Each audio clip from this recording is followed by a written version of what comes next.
Hey guys, William here from Restored Strength, and today I wanted to talk about what it takes to start a business.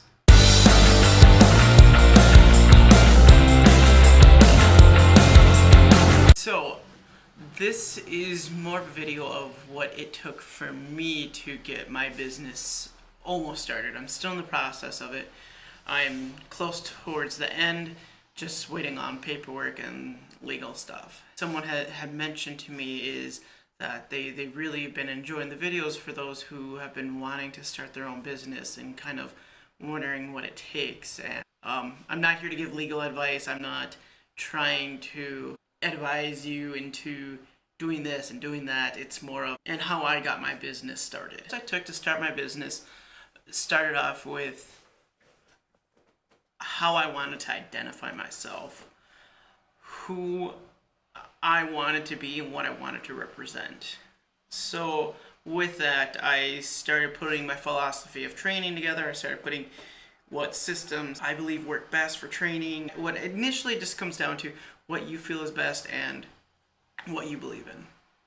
So once I was able to find out what I wanted to do and who my target market was and what I wanted to specialize in and establishing my niche, which separated me from my competitors, I was able to establish my name, and that was Restored Strength. Restored Strength, I designed my own logo at first, which is right here. So I designed my first logo, and then I sent it to a friend and kind of crossed some ideas as to what she thought of it.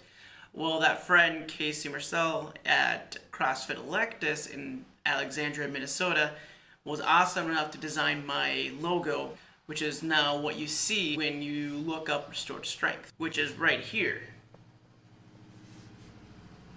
So once I got my logo designed and my name designed, that's when I decided to start putting together what I wanted to do.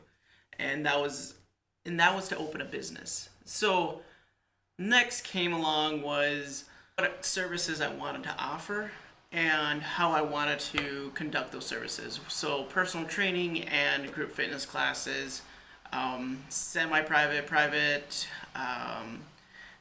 45-hour-minute classes. It all varies as to what you want to do. I've found what works for me, and that's always still kind of changing to an extent.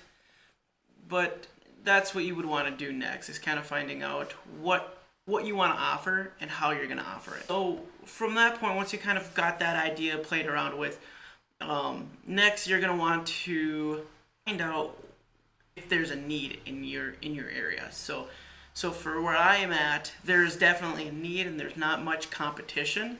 So I was able to open up a business and not have to worry about a lot of competitors. Another thing to take in consideration is your location and where you're at. When you're looking at your location, you're trying to find a facility. I just drove around town. I drove all around town, called everybody that had signs up for rent, and went and talked to them. And I asked them what the length of the leases are, what the cost is, if they're covering utilities, water, garbage. If your AC breaks, who's going to be paying for that? Is it me or is it you? Do we meet halfway? Is there a certain guy that I need to go to because they do that amount? So that's another aspect you need to take in consideration when you're looking at location. That's just something to play with. I didn't jump on the gun for a location until I found my budget. So budgeting is, I think, probably the most important thing you need to do. You need to find out what you're willing to spend and invest to get your business started. I did a small personal loan. That's how I kind of got my business started. You can do a business plan and get into real fine details where a bank is willing to talk with you and negotiate a business agreement where you're able to get some money from the bank to do that. I went a different route where I just did a personal loan and started paying for everything. The reason I did that is because it was such a small loan that I felt it was unnecessary for me to go into depth as to doing a business plan. When I move out into a newer facility, I will be. So once you've established your loan, you're going to set aside money for how much money I need to set aside for equipment, how much money I need to set aside for getting marketing, advertising, flooring, just general stuff that you're not even going to think of. Furniture, garbage cans, garbage bags, lighting, painting, graphics inside the gym, cleaning material, toilet paper, paper towels, Windex, Clorox. I mean, anything and everything you can possibly think of, you're going to need. So that's something to take in consideration into your budget, setting aside a set amount of money for that. So once I was able to get my money from the bank, I went and got an LLC. I don't know much about legalities, and I'm not trying to give legal advice, but with that, I believe that just protects you as a whole. So if you were to be sued because you injure someone, or just someone didn't like the tone of voice you used with them and they try to sue you, they sue the company, not you. You're also going to need a statement of compliance with the financial accountability requirements, and a surety bond, which is basically saying that you have coverage for the set amount of money. Then that way, if you were to run out of business, or if you were to run out of town, or if you decide to quit business, you have that money to pay back your clients because they'll be paying you up front. And it's just kind of some reassurance for them. And then also just registering as a health club. And these are the requirements that are needed for in Minnesota. So once I got my LLC, then that has my tax identification number and being able to process all that. So that's one thing that I never knew about, is the legal aspect and what it takes to get the gym started. Is there's so much legal paperwork that needs to be involved. And those are the big three things that I am currently facing right now that I'm trying to figure out. And one thing that has really helped me is at the school that I'm currently attending, they offer a small business startup where they're able to help you with business plan. They're able to help you with pretty much everything and anything you need. So that's something that's been a huge asset to me, is my college and them being able to help out. So I would look around in your areas to see if there's anything like that to help you get started.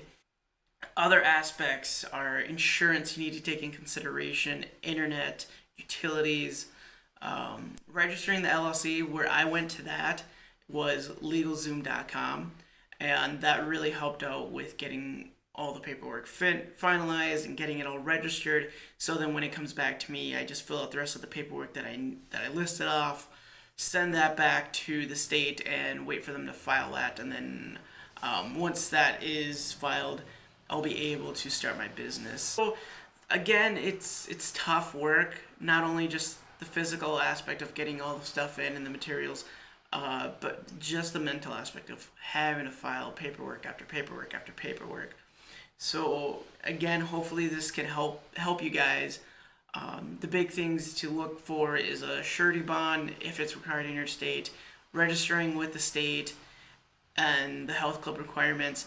Then also making sure you have that financial agreement, or just being able to show the state that what your contract is for your clients, or your service agreements with your clients, so then that way the state knows.